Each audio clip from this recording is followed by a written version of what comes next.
vous m'avez dit, vous avez passé 2 ans à Giron, dans les Pyrénées, pour être complètement avec tous les bergers, avec le village, pour suivre toute cette évolution et cette opposition entre les pros et les contre-ours, et puis tout ce travail autour des troupeaux d'animaux, autour des brebis, comment les soutenir, etc.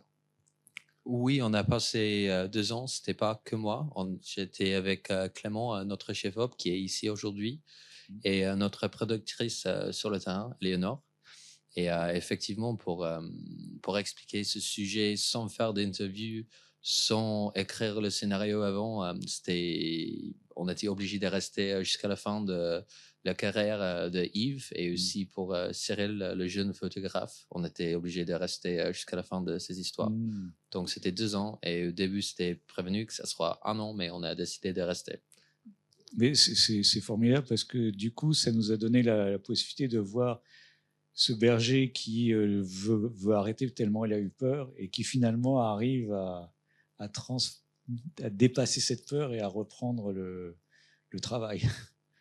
Justement, oui.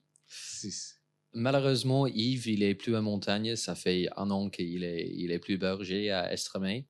Malheureusement, il a eu des problèmes de santé. Oui, c'est ce qu'on a vu dans le film. Et il peut plus, donc il est en bas pour l'instant. Et il y a Cyril Piquet, l'autre berger, qui était revenu, et il est le berger maintenant, avec un autre qui s'appelle Julien. Donc ça a changé. Ça a changé. Peut-être, je vois que vous êtes restés assez nombreux pour poser des questions. Donc, est-ce qu'il y a des premières questions dans la salle? Il y a quelqu'un juste là. Il y a quelqu'un? Ah.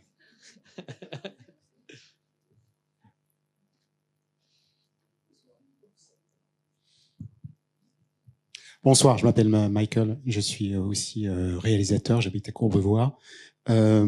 Déjà, bravo, vraiment, bravo. Très surpris par ce film. Je pensais que c'était un film sur la chasse à l'ours. Bravo au réalisateur et au chef-op. Ça n'est pas du tout un film sur la chasse à l'ours. C'est un film sur, pour moi, tel que je l'ai vu, sur le temps qui passe. Et j'ai été très ému, aussi pour des raisons personnelles, par rapport à ces scènes entre la mère et son fils aussi. Scène très émouvante de chasse, d'une passion. Voilà, pas de chasse, mais de chasse, au zoom. Et j'ai une petite question. Est-ce que l'ours est toujours vivant? Oui, il y a pas mal des ours dans les Pyrénées. Chaque année, il y a des petits, donc la population, ça augmente. Maintenant, je pense, ça fait 1 an que je fais des festivals avec ce film, donc j'ai pas le numéro en tête, mais c'est à peu près, c'est juste en dessus de 100, je pense, détectés. Il y a aussi des gens dans cette salle qui viennent d'Ariège, juste là, qui ont vu des ours à côté de chez eux il n'y a pas longtemps. Donc, il y a toujours des ours. Il y a un petit problématique au niveau de génétique, parce qu'il n'y a pas assez des ours qui viennent des lignes génétiques différentes. Donc, il y a des queues sanguinité qui est pas des très bonnes nouvelles pour la population, mais oui, en nombre, ils sont, et ça augmente, et je pense que ça va continuer d'augmenter. Une autre question? Les ours dans les Pyrénées, donc les questions, c'était de quelle origine sont ces ours? Les ours dans les Pyrénées, ils viennent principalement de Slovène. Je crois bien qu'il y a 2 ours qui gardent quand même le génétique pyrénéen qui a existé avant. Mais la plupart des ours qui vivent dans les Pyrénées sont des ours d'origine slovène qui étaient réintroduits en 1995. Pardon, j'ai du mal avec des chiffres en français. Et oui, donc slovène. Oui, j'ai souvent entendu dire qu'effectivement les ours venaient vraiment des pays de l'Est et étaient transplantés dans les Pyrénées. Mais voilà, en fait, il y a vraiment un antagonisme dans les Pyrénées entre ceux qui veulent vraiment l'implantation des ours et le retour à une nature telle qu'elle était à l'origine, et tous les éleveurs et les bergers qui craignent pour leurs animaux et qui vraiment font des barrages contre les ours. Je ne sais pas comment ça évolue actuellement, si c'est vraiment toujours aussi ardue l'opposition entre les uns et les autres, et comment ils vivent, comment c'est vécu au quotidien dans les villages, parce qu'on a l'impression que la vie reste harmonieuse entre les uns et les autres, et qu'entre les opposants et les non-opposants, il y a quand même, ça parle, ça discute, et ça continue à faire la fête ensemble. Donc. Oui, effectivement, je pense que maintenant, on a les élus en Ariège, dans ces villages, sont élus parce qu'ils sont contre l'ours. Donc, leur parole, si tu veux, c'est toujours très contre l'ours. Il y a quand même des communes plus pour des ours, mais je pense qu'au niveau des Antilles et des ports, forcément, le parole est très, très clivant. Mais dans le film, on a vu c'est la maire de la commune qui était montée, qui après l'affrontement avec l'ours. C'est le préfet de la région. Ah, c'est la préfète, d'accord. Ok. Et qui était entourée des élus, oui. Parce qu'elle ne paraissait pas anti-ours, au contraire. Oui, elle est ni pour ni contre. Je pense que c'est dur pour des préfets en Ariège parce qu'ils restent pas très longtemps dans le poste, donc il n'y a pas vraiment grand-chose qu'ils peuvent faire. Des questions? Oui, je vois une question. J'ai récupéré le micro ici.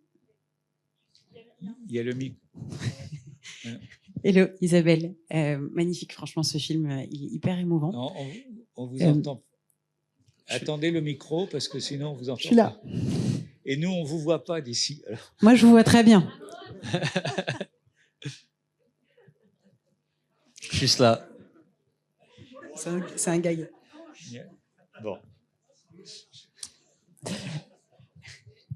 Elle a le micro. Ouais, je suis juste là. Et je voudrais savoir, on voit les gens de l'OFB pas mal parler avec les bergers. Comment tu as trouvé les relations entre... donc c'est des pour, des contre. L'OFB, ils essayent à la fois de protéger, je comprends, l'ours, mais aussi les troupeaux. Est-ce que tu peux nous parler un peu de ces relations entre opposants quand même? Ok, oui, je pense qu'ils sont sur le terrain, donc ils comprennent bien le problématique, mais ils sont là pour pas forcément pour protéger les ours, mais ils sont là pour l'État, et l'État a fait son choix, je sais pas en français. Donc, je pense que forcément, il prend quand même pas mal de poids et de colère des certains éleveurs. Par exemple, il y a des éleveurs qui perdent. Quand il y a un dérochement, ça veut dire des brebis qui tombent d'une falaise à cause de l'ours. Je pense que ça peut être vraiment choquant et difficile pour des bergers. Donc, bien sûr, vu que c'est l'OFP qui viennent pour faire l'expertise, ils peuvent créer dessus et dessus. Mais je pense que des bergers, quand même, ils comprennent que c'est par leur faute. Donc, je pense que c'est juste une situation difficile, forcément. Il est comprendre les uns des autres, mais l'OFP sont là pour défendre l'ours et pour protéger l'ours, et des bergers, la plupart des bergers ne veulent plus des ours dans les Pyrénées. Donc, il y a bien sûr des désaccords. Je crois qu'il y a d'autres questions. Oui, une petite question après quelques petites observations. Merci pour votre film, qui est formidable. Alors, bon, vous disiez, il y a dans la salle des gens qui connaissent bien l'Ariège. Bon, j'en fais partie. Mais bon, évidemment, de loin, je dirais, même si j'en suis originaire. Alors, vous posiez la question de la présence tout à l'heure de l'ours. Moi, je n'ai pas de qualification du tout pour vous dire ça, mais moi, ce que j'ai en tête, c'est que il y aurait un peu plus d'une 100 autour d'une centaine d'ours, semble-t-il, aux dernières infos que j'ai pu lire, sur l'ensemble de la chaîne des Pyrénées, qui va de l'Atlantique à la Méditerranée et qui a les deux versants, espagnol et français. Mais c'est vrai que le couseran, l'Ariège, là, il y en a. Et c'est vrai aussi, vous disiez, je crois, dans le film, depuis quelques années, on les voit davantage. Et moi, j'observe autour de moi, les gens que je connais quand je vais là-bas, je connais maintenant plusieurs personnes qui ont vu des ours en se promenant. Hein. Alors, bon, voilà. Donc, la présence, elle est là. Et merci que ce film pose finalement la question comment on vit ensemble aussi, même si on voit que ça peut être violent, difficile, aller jusqu'à des choses comme ces cagoulés qu'on peut voir, on voit la violence que ça peut développer, et puis cette relation aux brebis, et quand on les trouve mortes, et on comprend tout à fait la position, le vécu, je dirais, des bergers, et vous montrer le vécu. Et c'est ça qui est chouette. Alors, vivre ensemble, oui, mais c'est vrai que quand on voit l'ours avec les deux petits sur ce fond de prairie, avec ses fleurs jaunes autour, et qu'on voit par ailleurs les chiens et les brebis, on se dit que tout ça, il faut que ça arrive à vivre ensemble. Et ça, je trouve que vous le dites, même si bien sûr les ours ne parlent pas, il y a ceux qui les défendent. Bon, on vient d'en parler. Bon, il y a bien sûr la parole beaucoup des bergers, et c'est normal, hein, mais c'est vivre ensemble. Merci pour le film. Merci à vous. Pour les paysages. Et il y a une question là ici, je pense, et une autre là-bas. OK. Bonsoir. Bonsoir. Merci beaucoup pour ce film. Je l'ai trouvé superbe. Moi, j'ai une question de technique. Je me demandais, alors vous disiez que vous aviez passé du coup 2 ans sur place, et j'aurais voulu savoir si vous aviez filmé dès le départ ou si vous aviez pris le temps de vous intégrer à ce groupe-là avant de faire oublier les caméras, etc. Et auquel cas, combien de temps ça vous a pris, du coup Et puis oui, non, c'est à peu près tout. Merci pour votre question. Alors, on a commencé de filmer depuis le début, en fait, parce qu'on voulait que des gens filmés ne prennent plus conscience du caméra. Donc, c'était important qu'ils ne se demandent pas pourquoi on sort les caméras et de quoi on tourne, en fait. Donc, depuis le début, c'était un peu le travail de... ça a l'air pas gentil, mais c'est pour faire ce film de les fatiguer du caméra. Si tu veux. Donc, on a tourné depuis le début, mais on a passé 6 mois dans les Pyrénées avant de rencontrer Yves.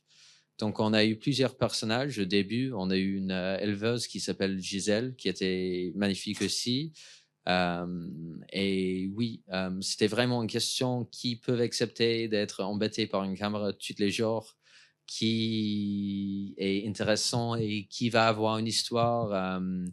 on peut expliquer sans interview parce qu'on a eu envie de faire un film sans interview. Et par exemple, avec Gisèle, la plupart de son histoire, c'était historique. Elle a perdu 200 brebis de son mari dans un dérochement. Donc, tous les troupeaux dans un dérochement. Et oui, donc on a passé du temps avec beaucoup de gens, mais effectivement, dès que j'ai rencontré Yves, je savais que c'était un des personnages principaux dans le film. Et oui, on a tourné à peu près 500 heures de rush, donc c'était vraiment galère de faire le tri vers le fin. Mais je pense que sans ça, c'est difficile de faire un film strictement observationnel comme le nôtre. Il y a une autre question juste ici, je pense. Oui. Ah. Merci beaucoup pour ce film magnifique avec des paysages superbes. Je voudrais vous poser deux questions. Est-ce qu'il y a une aide gouvernementale pour les protections des brebis maintenant? Puisque bon, l'État a estimé qu'il fallait mettre des ours, donc ça serait assez normal qu'ils protègent. La deuxième question, c'est, je sais qu'il y en a pas mal en Espagne. Comment se passe la cohabitation en Espagne? Ok, merci pour ces questions. Donc oui, il y a des aides. S'il y a une brebis qui est tuée par un ours et c'est expertisé par l'OFP qu'ils étaient tués par l'ours, c'est réimbursé à le prix de marché. Donc ça, c'est une bonne chose, mais après, en même temps, le travail, le métier d'éleveur, c'est de choisir quelle brebis part pour l'abattoir et quelle brebis que tu gardes pour la génétique. Donc, par exemple, il y a des biliers très, très chers qui peuvent être tués par un ours et ils sont subventionnés ou réimbursés au même niveau qu'un petit agneau, par exemple. Donc, c'est une très bonne chose, mais c'est pas une science exacte. Et je pense pour des bergers et pour des éleveurs, ça reste quand même embêtant parce qu'il faut prouver que l'ours est la cause de la disparition de ces brebis. Et des fois, on ne trouve pas des carcasses, on ne trouve pas des indices, donc c'est pas subventionné. Autrement, il y a des aides pour prendre des chiens de protection, des patous, des grands chiens blancs. Ça existe. Il y a aussi des aides pour le parc de nuit, le parc électrique, qui est très efficace, mais ça change complètement le métier de berger parce que normalement, enfin jusqu'à récemment, le soir, tu ramasses pas les brebis, tu ramasses pas le troupeau, il reste en liberté. Et donc, si tu veux aller chercher 1000 brebis sur une valise, le soir, c'est un peu de travail. Et après, au niveau de santé de troupeau, c'est pas la meilleure chose parce qu'ils sont toujours au même endroit. Et donc, ils ont beaucoup de problèmes de pieds à cause de marcher, je sais pas l'autre mot, les crottes des autres brebis. Donc, il y a des problèmes de maladie à cause de ça. Et ça, par exemple, si tu as des brebis qui sont morts à cause de ça, c'est pas réimboursé. Pour répondre à votre question. Et l'Espagne, pardon, désolé. Il y a moins de problématiques en Espagne. Il y a 2 raisons pour ça, je pense. La première, c'est qu'il y a moins d'élevage. C'est moins exploité comme terrain. Et il y a aussi le fait que partout en Espagne, il y a des grands prédateurs. Tu as le loup qui est beaucoup plus embêtant que l'ours et tu as des ours dans les autres coins. Donc, je pense qu'ils sont peut-être un peu plus habitués que des Françaises. Et grâce à ça, il y a moins de politique autour de ça parce que il n'y a pas cette idée que c'était l'État français qui a décidé de faire revenir des ours ou l'Union européenne qui a pris une décision sans demander aux gens qui vivent là-bas. Donc, je pense que le politique, ça change beaucoup, en fait.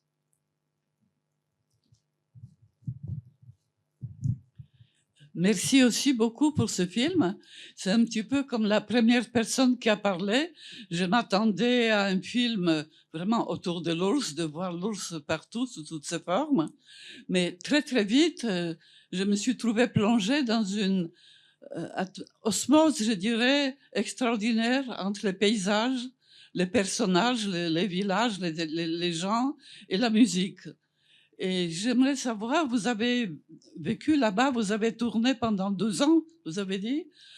Est-ce qu'il y a eu un impact sur les relations justement de la population avec l'ours par le fait que vous le tourniez le film là-bas?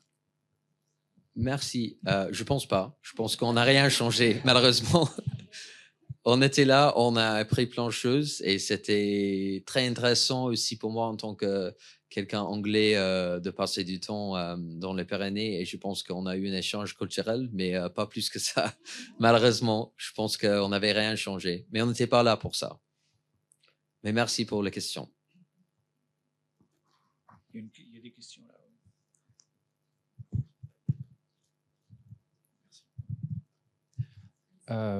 Merci pour ce film.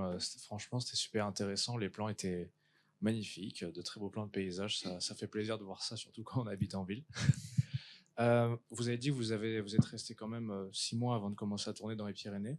Est-ce que vous avez fait d'autres départements, comme les Hautes-Pyrénées par exemple, ou pas? Et si jamais vous en avez fait, est-ce que la question est aussi tendue qu'en Ariège? Merci. Alors, Cyril, en fait, il habite, le jeune photographe, il n'est pas dans le même département, il est dans les Hautes-Pyrénées. Donc, il est vers Serre de Luchon. une bannière de Luchon, plus connue. Donc oui, on a passé du temps, mais effectivement, les populations des ours dans les Pyrénées sont vraiment concentrées dans le Cuseron. Donc c'est vrai qu'il y a des ours même dans les Pyrénées orientales, mais ils sont 3. Dans les Pyrénées, il y a 3 vallées où la plupart des ours qui vivent en France vivent. Donc c'était moins intéressant pour nous de passer du temps ailleurs. On a aussi passé un peu de temps en Espagne. On a tourné ces séquences finalement une série Voir des ours en Espagne. Mais oui, on était principalement dans le Cuseron parce que c'est là où il vit des ours et donc c'est là où on trouve la problématique.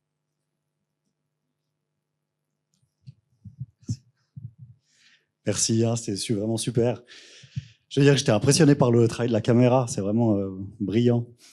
Et puis, je vous demandais un peu comment c'était le processus d'une journée de travail, de tournage, comment vous faisiez, est-ce que vous étiez à votre 2 caméras, est-ce qu'il y avait une caméra, un preneur de son, est-ce qu'il y a un petit peu de mise en scène des fois, ou pas du tout, est-ce que vous y êtes plusieurs jours à la suite, enfin voilà, un petit peu nous raconter tout ça. Merci pour cette question. Effectivement, on a des gens qui a vécu ça. On a aussi Thibaut ici qui a passé un peu de temps avec nous. On a Clément qui ont été dans le Pyrénées aussi avec nous. Ça fait beaucoup de porter des caméras et beaucoup marcher. C'était vraiment chiant de faire se monter tous les matins. En termes de mise en scène, on n'a fait rien de dessus, on n'a jamais rien changé, même s'il y a des bouteilles plastiques sur la table vraiment moches, on n'a rien touché. Et on n'a jamais posé des questions ou demandé aux gens de parler d'un tel sujet ou tel sujet. C'était vraiment important pour nous aussi de rester, pour rester aussi longtemps, c'était important de ne pas demander grand-chose parce que déjà on a partagé énormément de choses avec des gens et je pense que si on avait commencé de demander de faire des trucs en plus, ça peut être difficile. Au niveau technique, la plupart des films sont tournés avec qu'une caméra. On a eu 4 avec nous, mais en fait, le paysage est tellement grand que, par exemple, si tu veux faire, si par exemple on monte avec Yves et tu veux aller prendre une plante de Yves qui monte, il faut monter, c'est très très raide. Et si tu tournes et il y a quelqu'un dans ton équipe qui est là avec l'autre caméra, tu veux le tuer. Donc, on a tourné la plupart avec une caméra et pour ces raisons aussi, le prise de son était fait sur la caméra. Donc, c'était vraiment... oui, c'était un peu galère, mais au final, je pense que sans faire ce film comme ça, on n'arriverait pas. Donc, oui, on était presque obligés. Il y a des séquences comme, par exemple... la séquence où on a tous les groupements pastoraux qui parlent avec l'État, avec les associations pro-l'ours. Par exemple, ça, c'était tourné avec 4 caméras. Donc, il y a quelques séquences qui ont été tournées avec plusieurs, mais pour la plupart, c'était une seule personne. Et par exemple, tu as Clément qui monte avec Cyril, et moi, je suis sur une autre montagne avec Yves. C'était comme ça pour la plupart de tournages. Merci. Ce qui est beau dans le film, surtout, c'est... Bon, il y a l'ours, évidemment, qu'on voit peu dans le fond, on en parle beaucoup. Mais ce qui m'a plu dans votre film, c'est l'idée de transmission, hein, à tout point de vue. Hein, l'ours étant bien sûr au cœur des conversations, mais la transmission, et on le voit à travers Yves, cette jeune femme qui a vraiment envie de faire ça, qui finalement, bon... Et puis ce nouveau arrivant, et puis ce jeune photographe qui n'est pas dans le métier, mais qui lui est un fou de la montagne et du pastoralisme. Voilà, ça c'est la première chose. La deuxième chose, je ne veux pas caricaturer les positions des pour et des contre, mais la vraie question, c'est pas qu'il y a l'ours ou pas, ou plus. C'est la question de la continuité du pastoralisme et de l'élevage en haute montagne. Hein, on assiste, y compris dans des petits villages qu'on connaît bien, nous, où il y a des discussions enflammées autour du sujet, alors qu'il n'y a plus un troupeau dans le village, quoi. Hein, donc c'est complètement abstrait. Donc c'est des enjeux électoraux. On assiste aussi à des députés qui ont fait une longue carrière, qui suivant le gré du vent changent de position. Donc c'est pas intéressant. Et c'est pour ça que votre film est intéressant, parce qu'il parle d'autre chose. Hein, et je trouve que le pays, même si c'est pas le personnage central, le personnage de la jeune femme est magnifique quand elle parle devant toute l'assemblée des gens et qu'elle a les larmes aux yeux. Et ce jeune, alors lui qu'on voit beaucoup, qui est d'une poésie formidable, hein, et vous l'avez bien capté, quoi, voilà. Sur le ton de la plaisanterie maintenant, préparez-vous à d'autres discussions enflammées parce que je pense que le loup arrive. C'est sûr. Donc préparez vos caméras, vous astiquez bien, ça va marcher. Dernière chose, il me semble qu'il y a des images de fête dans le Vic de Sceaux. Et je pense que la scène avec tous les élus et les paysans doit se passer vers Ustou ou une chose comme ça. Parce que il faut savoir quand même, il y a dans cette vallée d'Ustou et d'Oust, la vallée des ours, il y a même un petit musée. Mais il y a très longtemps qu'en Ariège, il n'y a plus d'ours. Il y en a plus depuis un bon moment, quoi. Voilà, ou très peu, quoi. Voilà. Donc moi je retiens surtout l'idée du passage, de la transmission, et puis surtout cette idée, de cette poésie que vous avez su capter, y compris sur des gens qui sont pas des gens qui ont l'habitude de s'exprimer. Yves, c'est un gars sûrement qui est souvent seul dans la montagne, et finalement il se révèle d'une richesse formidable à nous raconter plein de choses. Même sans la parole, des fois, par les gestes que vous avez bien captés, quoi. Merci. Et je suis d'accord. Enfin, le vrai intérêt de ce film, c'est pas les questions de l'ours, en fait. Il y a une question ici. C'est juste une façon d'être dans ce milieu traditionnel et d'explorer des idées autour de notre place avec la nature. Bonsoir, merci pour le film, il est vraiment génial. Je voulais juste revenir un peu sur le point d'avant, un peu comprendre ta perception et comment est-ce que qu'est-ce qui se passe derrière la scène, notamment les nuits. Et alors du coup, il y a toute la nuit quand Yves a eu sa grande frayeur, donc je sais pas si tu étais là. Et si tu étais là, comment ça s'est passé pour toi? Et généralement, il y a comme des images de la nuit pendant l'orage.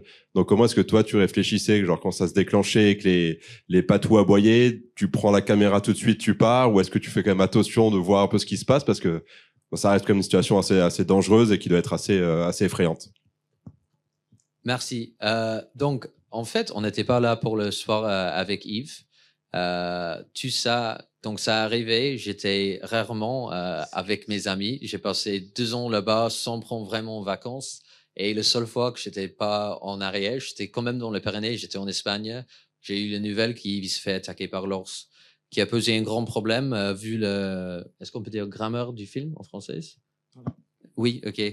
Vu le grammaire du film, sans parler des choses qui ont été déjà passées. Du coup, ça arrivait dans une orage et moi, je me suis dit que si on peut aussi capturer des images pendant un orage, ça peut aussi être un métaphore. Je sais pas comment dire ça. Métaphore, c'est transparent, ok. Pour l'ours, c'est donner aussi un peu de tension sans refaire le scène. Donc, ce scène-là, en fait, il y a un gros orage qui Clément a tourné, je sais pas où, mais même pas avec Yves. Et il y a des autres trucs qui étaient bricolés et fabriqués pour au final faire une confrontation avec l'ours où on n'était pas là. Donc c'est un peu bricolé, mais au final, je pense et j'espère que ça marche. Mais heureusement, on n'était pas là. Et je pense que si on était là, il n'aurait pas la même confrontation avec l'animal si on était à deux aussi. Donc il y a aussi ça comme question à poser. Il y a une fois, on a tourné la nuit pour faire des images pour ces séquences-là. Et le lendemain, on a trouvé des pattes, mais comme ça, comme une assiette, qui n'était pas là sur le chemin qu'on a monté. Donc, on sait que l'ours était passé la nuit. Peut-être qu'on était là, peut-être pas. Mais c'est vrai qu'il y a des fois où tu as un peu peur. Il y a aussi une fois qu'on était arrivé en Ariège. C'était une des premières nuits chez Yves. Et j'étais dans une tente avec Eleanor, notre productrice. Et on a entendu au début les chiens et puis des cloches. De tout le troupeau qui descend très vite vers nous. Et donc, j'ai sorti le frontal, on a regardé un peu, on a vu que des yeux, rien de plus, qui descendent un peu loin de nous. Et les chiens, on a créé un peu et après on a dit probablement c'est Izzard, c'est un Izzard, c'est quelque chose d'autre. Et pareil, on a retrouvé des traces après. Donc on sait qu'il était là, mais on n'a jamais vraiment vu. Et on a arrêté de dormir dans le tente après ça.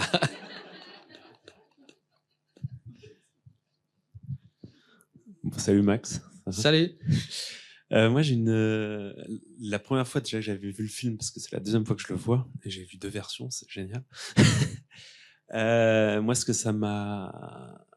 la question que ça m'a fait me poser, c'était sur la problématique de l'opinion.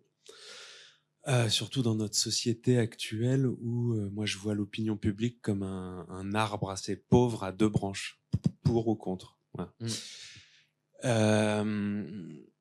Et il se trouve que j'ai eu un frère qui était sur ce tournage, et quand il était sur ce tournage, on se disait dans la famille, en plus, bon bah, pour une fois que les témoins ou les caméramans ne sont pas place de la République, mais sont dans les montagnes, face peut-être à des ours. Donc nous, on était aussi chez nous en se disant merde, faut pas qu'il fasse le con, ok. Donc il y a un risque qui est pris, et tout d'un coup, la place du témoin ou de la caméra n'est pas, je le répète, place de la République. Je dirais, sans juger, hein, avec ce qu'on appelle la bien-pensance parisienne, mais tout d'un coup, enfin, ce que je veux dire par là, c'est que c'est rare. Parce qu'il faut prendre un risque pour aller voir directement ce qui se passe sur place. Et ma question, c'était du coup, quels sont les retours de l'opinion maintenant qu'il y a ce genre de film qui existe, notamment à Paris? Quels sont les feedbacks de la bien-pensance parisienne qui a plus de place normalement pour exister et pour parler. Voilà, je ne sais pas si la question est claire. Si, c'est clair. Sur l'opinion, en fait, sur ce que ça peut apporter dans nos sociétés, en fait, qu'on arrête un petit peu avec ce qu'on appelle l'ultra-crépidarianisme, qui est un mot très compliqué, qui veut dire, tu le Surtout connais ? pour moi. Ouais, qui dit donner son avis sur des sujets qu'on ne connaît pas. Voilà, moi ce que je vois à travers ce film, c'est putain, bravo, parce que vous donnez la parole déjà à des gens à qui on ne donne rarement de place, et encore moins de micro et encore moins de caméra. Et en plus de ça, il y a toute une équipe technique qui doit aller dans la montagne, prendre des risques. Et voilà, ma question c'est aussi, est-ce qu'on ne devrait pas faire davantage de choses avec ça en termes d'éducation, même à l'école, pour apporter un petit peu plus de véracité à nos recherches, à nos propos, à nos opinions. Merci. On est aujourd'hui la première séance à Paris, donc c'est... Puis me dites, je sais pas. Mais oui, je suis d'accord, on est vraiment dans une époque très extrême, je pense, à cause de le fait que la plupart des gens comprennent le monde par les réseaux sociaux qui donnent le parole à des gens avec les opinions les plus extrêmes. Et même en Ariège, où on dit, enfin, on est une montagne et on n'est pas hyper technologisé, bien sûr, la plupart des débats, c'est pas une montagne, c'est sur des réseaux sociaux. Donc, je pense que c'est ça maintenant qui est le truc plus clivant dans toutes les sociétés orientales, pas orientales, de l'Ouest, occidentales, pardon. Et oui, je suis d'accord. Je pense qu'il y a très peu de films qui ne prennent pas parti parce que si c'est plus dur de chercher des opinions différentes et de donner la place à des gens avec qui tu n'es peut-être pas d'accord. Donc oui, merci. Oui, dans le prolongement de ce que vous disiez, il y a une scène qui m'a particulièrement touchée. C'est celle où on parle de la personne qui s'est défendue contre un ours et qui a été gravement blessée et qui risquait, pour avoir tiré sur l'ours, qui risquait d'être jugée pour ça. Et donc, par rapport à ce que vous disiez sur le côté parisien et les décideurs, il y a aussi, on entend un politique qui parle d'une façon sans affect du tout.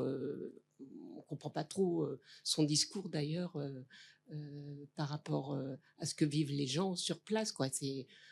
Faut accepter et puis c'est tout, quoi.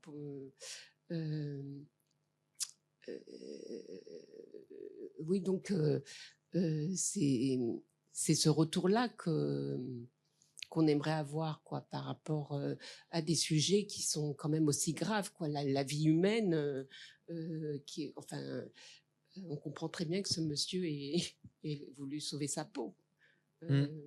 Est-ce que c'est des cas qui sont toujours actuels, quoi, de pouvoir se faire juger, être jugé, alors que, je sais pas ce qui s'est passé pour ce monsieur en particulier, mais celui dont vous parlez dans le film. Je peux répondre. Oui. Effectivement, il a pris un grand amende et je pense qu'il y a quand même des choses à décider dans ce cas, mais il était dans une parc naturel, donc il n'était pas censé être là-bas et c'est aussi pour ça que l'État veut le juger. Oui, mais ça reste. Il y a des gens en Ariège qui disent qu'il faut mieux tuer quelqu'un qu'un ours. Parce qu'après, tu as tout le poids de l'État qui tombe sur toi. Et tu peux prendre. Je pense que l'amende, c'est limité à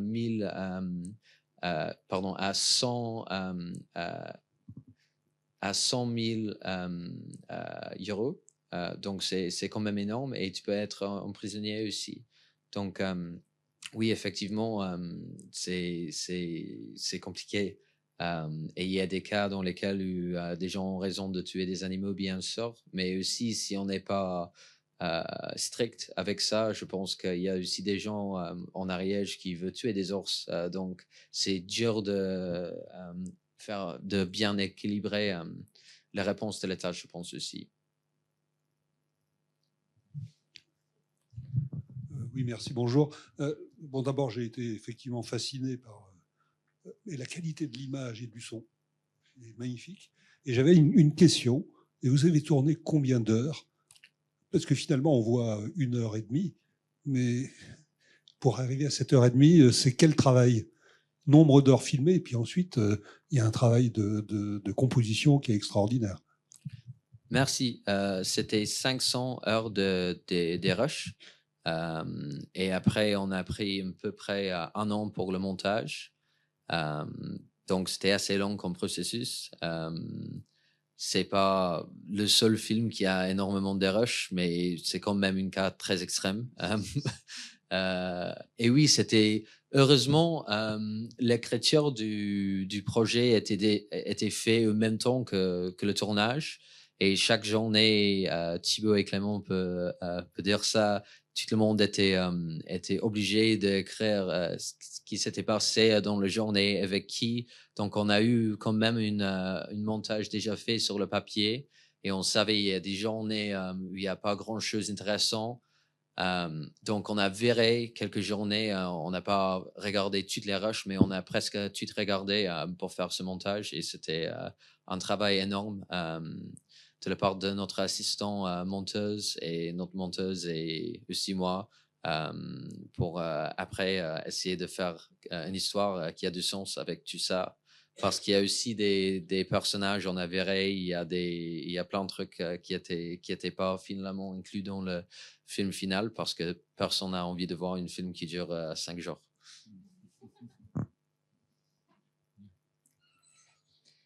J'ai une question.